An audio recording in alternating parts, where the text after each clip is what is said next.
Hi guys! Our topic for today's video is about or related to science, which is tutot education. So, parental guidance is advised. So, sa mga bata dyan, skip the video muna ha. Well, educating students about anatomy in school is normal, but our topic for today is not just about anatomy.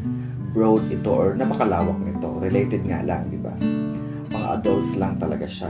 Kasi habang nagbabasa kasi ako ng isang article, na-intriga ako sa topic at ang reaksyon ng mga commentator ay talagang masasabi ko na may kanya-kanyang hugot sila. Meaning to say, nag-comment or nag-react sila base sa karanasan at nararamdaman nila. Kaya naisip ko na gawing content for further enlightenment ng marami.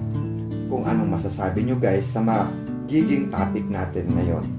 Kasi based on my observation from those people that well known to me and from my experience, masasabi ko na may katotohanan ang karamihan sa mga results of comment.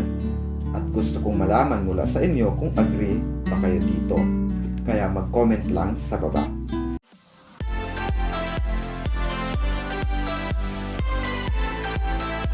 Alam naman natin na may kanya-kanya tayong pananaw sa buhay, mga pinagdaanan o karanasan. Kaya for sure, iba-iba din ang opinyon at reaksyon sa mga bagay-bagay. Pero kung ikaw ang tatanungin, para sa'yo, ano ang epekto sa buhay mo, sa pagkatao mo, sa kalusugan mo at emosyonal na aspeto sa mga panahong wala kang katutot o katsuktsakan o kalugawan sa mahabang panahon? Lalo na sa ating mga OFW or Overseas Filipino Workers. Maraming relate dito. Actually, kahit hindi nga OFW kagaya sa mga mag-asawa na matagal nang walang loving-loving, ano ang effects or epekto nito sa inyo? Well, sabi ko nga kanina, nakadepende ito sa bawat status ng isang tao. Kung OFW, may asawa or single, or may partner pero matagal nang walang loving-loving. Ayon sa isang post na not having tutot can be viewed as sexual transmutation or pagbabago sa isang tao, and the benefits are: una, increased energy.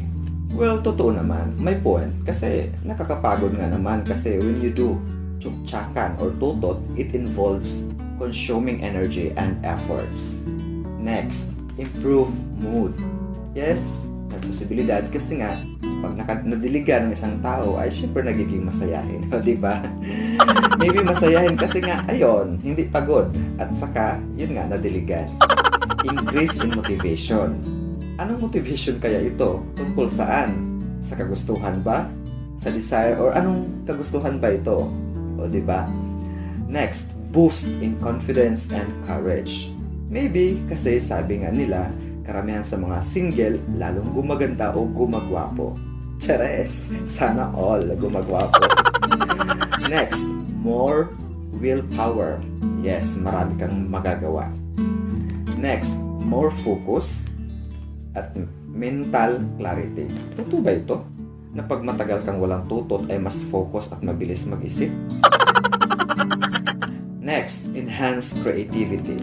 Yes, mas nagiging maparaan or creative. Alams na. Next, enhance self-awareness. Mas nakikilala ang sarili. Next, increase in testosterone para sa mga kalalakihan. Siyempre naman kasi hindi nagagamit. Next, better self-control and discipline. Wow! Ang mga tao daw na matagal nang walang kalugawan o katsuktsakan o katutot ay mas malakas ang disiplina at control sa sarili. Next, deeper meditation. Mas nakakapag-isip sila ng malalim. Next, better singing voice. Talaga ba? Mag-comment nga kayo kung totoo ito. So alam nyo na, kung gusto nyo kumanta na maganda ang boses nyo, ay absent muna daw sa tsuktsakan.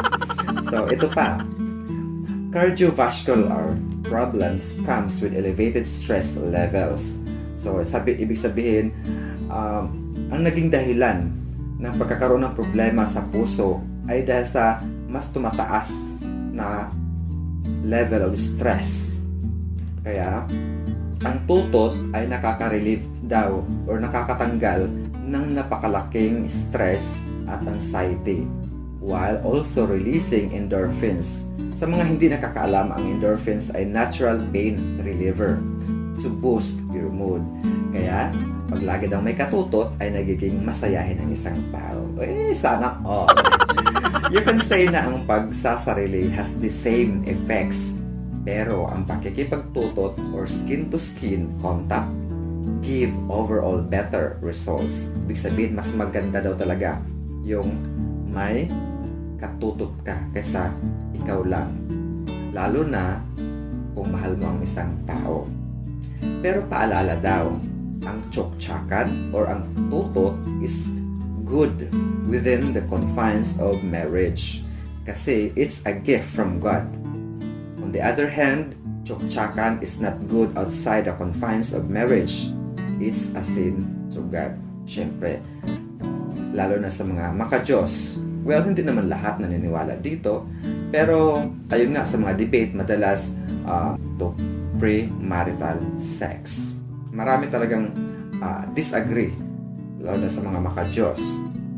Pero, kadalasan sa panahon ngayon, hindi na ito masyado natutupad. So, it can be beneficial or detrimental to your entire well-being. It depends on who is doing it with. Tama nga naman. Ang tanong, paano naman sa may mga asawa o mag-asawa ngunit hindi napagbigyan or matagal nang walang tsuktsakan dahil nanlalamig na kasi nga may iba nang nagpapainit sa partner niya? Maganda pa kaya ang impact nito sa kanya?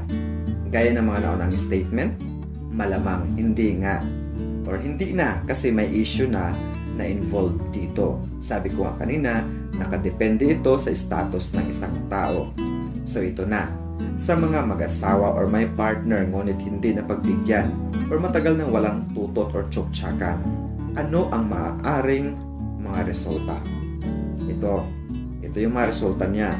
Maaaring tupakin, bugnutin, walang gana, nagkakaroon ng anxiety, yung iba depressed, nagiging malungkutin, insecure, paranoid.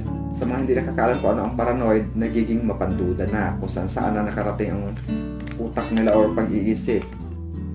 And then fear of losing someone. Siyempre, isipin niya, ayaw na niya sa akin, baka may iba na siya, takot siya na mawala ang mahal niya. Kaya paalala sa mga may partner, huwag hayaang magiging loose siyang alagaan ang sarili at dapat laging malinis at mabango para ganahan naman si partner at hindi maghanap ng iba. Next, can cause cheating. Siyempre naman, yes, maraming ganito dahil hindi napagbigyan, nagluloko. Next, confusion and anger. Siyempre, nagkakaroon ng pagkalito at galit dahil nga mapapaisip. Sabi nga ng iba, kapalit-palit ba ako? Char, hindi ba ako masarap? Next, sabi naman ng iba, sa mga lalaki daw, lumiliit pag matagal nang walang gamit. May narinig akong ganito. Well, parang totoo din naman. May point din naman kasi nga, ang ano ng isang tao o lalaki is muscle siya. So, ang isang muscle, pag hindi siya na-stretch or hindi siya na-exercise, ay may posibilidad na lumiit ito. Next, nagkakaroon din ng total mental breakdown. Yes, pwede. Maraming ganito. So, that's it. Sana nag-enjoy kayo at maraming natutunan sa topic natin ngayon. At mag-comment sa baba kung may alam pa kayo na pwedeng idagdag. Thank you and until next video.